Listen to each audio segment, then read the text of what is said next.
माननीय अध्यक्ष जी, मुझे संरक्षण दीजिए, ऐसे नहीं हो सकता बिल का जवाब। संसद का शीतकालीन सत्र चल रहा है। इसमें खासतौर पर जम्मू और कश्मीर आरक्षण विधेयक 2023 और जम्मू और कश्मीर पुनर्गठन विधेयक 2023 पर चर्चा को लेकर हंगामा बरपा है। बुधवार यानी 6 दिसंबर को शीतकालीन सत्र के तीसरे दिन सदन में केंद्रीय गृह मंत्री अमित शाह ने इस विधेयक पर अपनी बात रखते हुए कांग्रेस पर जमकर निशाना साधा। गृह मंत्री अमित शाह ने देश के पहले प्रधानमंत्री पंडित जवाहरलाल नेहरू को लेकर जब सदन में बयान दिया तो कांग्रेस सांसदों से उनकी बहस हुई। इसी बीच जम्मू और कश्मीर पुनर्गठन संशोधित विधेयक पर चर्चा के दौरान कांग्रेस सांसद मनीष तिवारी से भी तीखी नोकझोंक हुई।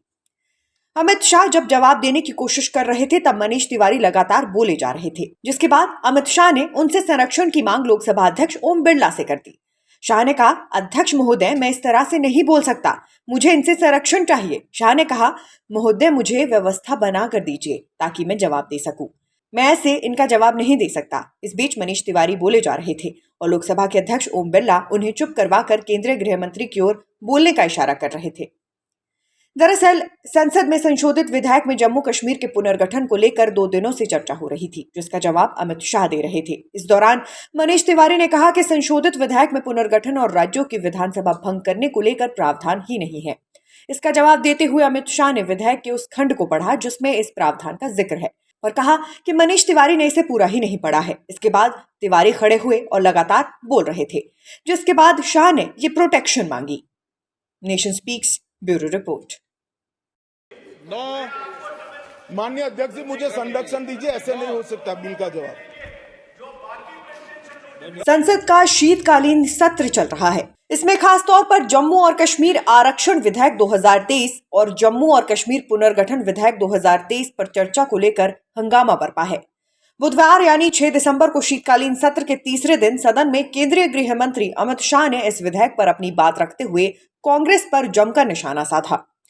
गृह मंत्री अमित शाह ने देश के पहले प्रधानमंत्री पंडित जवाहरलाल नेहरू को लेकर जब सदन में बयान दिया तो कांग्रेस सांसदों से उनकी बहस हुई। इसी बीच जम्मू और कश्मीर पुनर्गठन संशोधित विधेयक पर चर्चा के दौरान कांग्रेस सांसद मनीष तिवारी से भी तीखी नोकझोंक हुई। अमित शाह जब जवाब देने की कोशिश कर रहे थे तब मनीष तिवारी लगातार बोले जा रहे थे, जिसके बाद अमित शाह ने उनसे संरक्षण की मांग लोकसभा अध्यक्ष ओम बिरला से कर दी। शाह ने कहा, अध्यक्ष महोदय, मैं इस तरह से नहीं बोल सकता, मुझे इनसे संरक्षण चाहिए। शाह ने कहा, महोदय, मुझे व्यवस्था बना कर दीजिए ताकि मैं जवाब दे सकूं, मैं ऐसे इनका जवाब नहीं दे सकता। इस बीच मनीष तिवारी बोले जा रहे थे और लोकसभा के अध्यक्ष ओम बिरला उन्हें चुप करवाकर केंद्रीय गृह मंत्री की ओर बोलने का इशारा कर रहे थे। दरअसल संसद में संशोधित विधेयक में जम्मू कश्मीर के पुनर्गठन को लेकर 2 दिनों से चर्चा हो रही थी, जिसका जवाब अमित शाह दे रहे थे। इस दौरान मनीष तिवारी ने कहा कि संशोधित विधेयक में पुनर्गठन और राज्यों की विधानसभा भंग करने को लेकर प्रावधान ही नहीं है। इसका जवाब देते हुए अमित शाह ने विधेयक के उस खंड को पढ़ा जिसमें इस प्रावधान का जिक्र है और कहा कि मनीष तिवारी ने इसे पूरा ही नहीं पढ़ा है। इसके बाद तिवारी खड़े हुए और लगातार बोल रहे थे, जिसके बाद शाह ने ये प्रोटेक्शन मांगी। Nation speaks bureau report.